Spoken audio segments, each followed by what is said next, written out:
Je m'appelle Sophie Grand-Claude, donc je travaille chez ED Institut qui est basé à Strasbourg. Et moi je suis chargée d'études depuis 15 ans.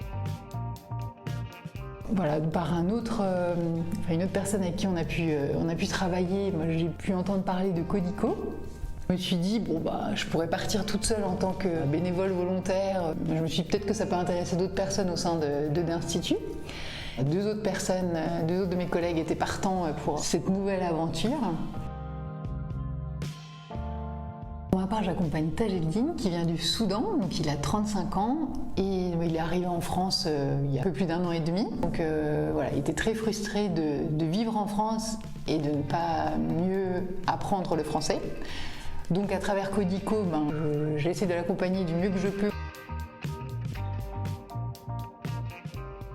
Et donc pour moi, ce que je peux en retirer, c'est, oui, j'ai pu rencontrer, là j'ai la chance de rencontrer Tajeddine et on est en contact et ça se passe très bien.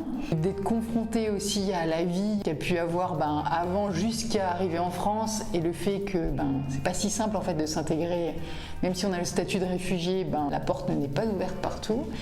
Et en plus, si on ne parle pas français ou juste un peu, c'est encore plus compliqué, on va dire, de décrocher un travail. 3 mots, ce serait rencontre, parce qu'on fait vraiment des rencontres très riches entre les personnes qu'on accompagne, les accompagnateurs aussi. On est plein de gens d'entreprises très différentes, donc du coup ça nous permet aussi de nous rencontrer. L'équipe Codico également, on fait des très belles rencontres au sein de l'équipe. L'intégration, parce que ça permet à ces personnes réfugiées de mieux s'intégrer en France. Également l'utilité, pour moi je trouvais un sens à toute cette démarche et du coup je me sens vraiment plus utile et chaque matin on peut se dire on a fait une petite part de quelque chose de positif sur cette planète, quoi.